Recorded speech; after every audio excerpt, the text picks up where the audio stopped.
My cheap headphones. Where should I put them? Here, here, or here? I was actually tired of putting them to different places and I wanted a solution. So in search of solution, I did meditation for almost 3 days. What?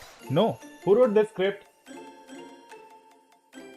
No, I didn't do any of this. I just went to internet and searched for a reference. So after 2 days, I found out this reference and that's when I thought I should get started. So now we are in ZBrush and with a simple brush, I took a sphere and changed the material to basic material. Then after that, I gave it a head shape.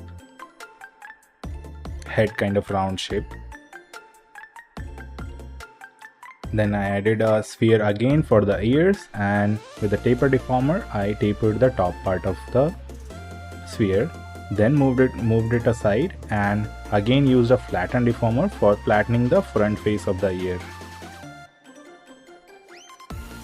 Then by going to Z plugin, subtool master and mirror, I mirrored the ear in a symmetric way. Then I adjusted the body a little bit and added a cylinder for blocking out the legs and hands of this cat character. Then for mirroring the hands and legs, I again went to Z plugin, subtool master and mirror. Then I kept on adjusting the shape and the position for the hands and legs. Then with another cylinder, I blocked out the tail. And with the bent curve deformer, I deformed the cylinder in a kind of tail shape.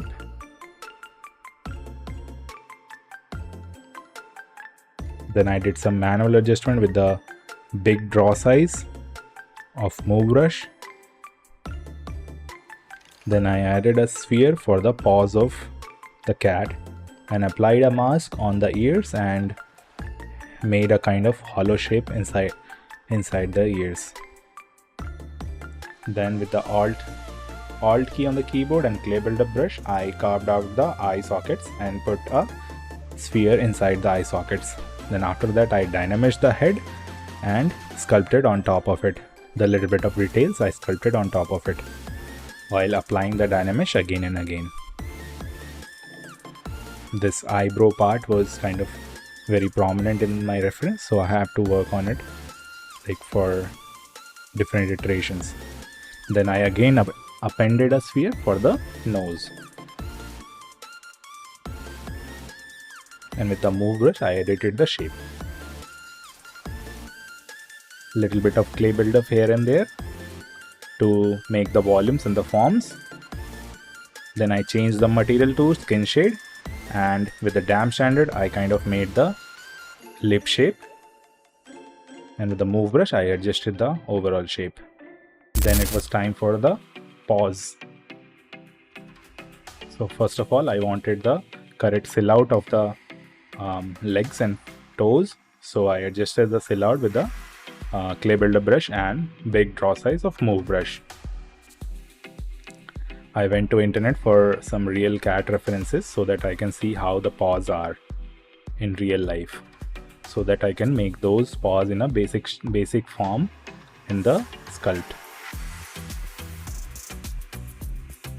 So after dynameshing both the paws and the leg part, I was kind of changing the forms with the less resolution, not like high resolution Dynamesh. Everything I was working on a low resolution Dynamesh. Then I duplicated that paw again for hands paw for the toes part, and I made the other form correct and merged both the paw and the leg shape, the thigh shape, so that this leg can have a proper form. All this I was working with the real references. All this to make these correct forms, I was using real references, which was always helping me to make the forms correct. Because when you want to make something cute, at that time you should still follow the real life references so that you stay true to the anatomy and the forms. Then it was time for the ears. First of all, the ears were kind of very big, so I had to reduce the size, and when I was dynameshing it with the head, I had to make it proper with the proper transition. And at the same time, I was adding details here and there, like toes, ears, thighs, because after dynameshing everything, it was time for just adding details and putting some colors. So for putting colors, I usually use skin shade and chose this color, and with the paintbrush I painted different paints according to the reference, but later on I had to paint it in a real life, so I'll use a real paints on the printed model.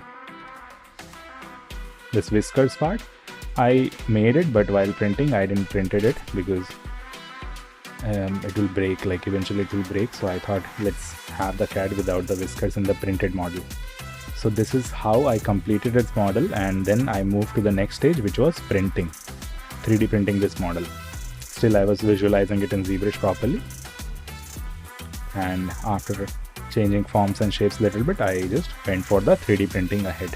So I prepared the files in Orca Slicer and put the files for printing. The initial prints were with white PLA, but later on I used black PLA. Only painting the eyeballs were the biggest pain. I was planning to have some storage inside that headphone stand, so because of that I was experimenting, and that led to a small cat family. So for the mama cat, I made a cushion in MD, Marvelous Designer, and bought a small bell. This is how the whole family looks right now.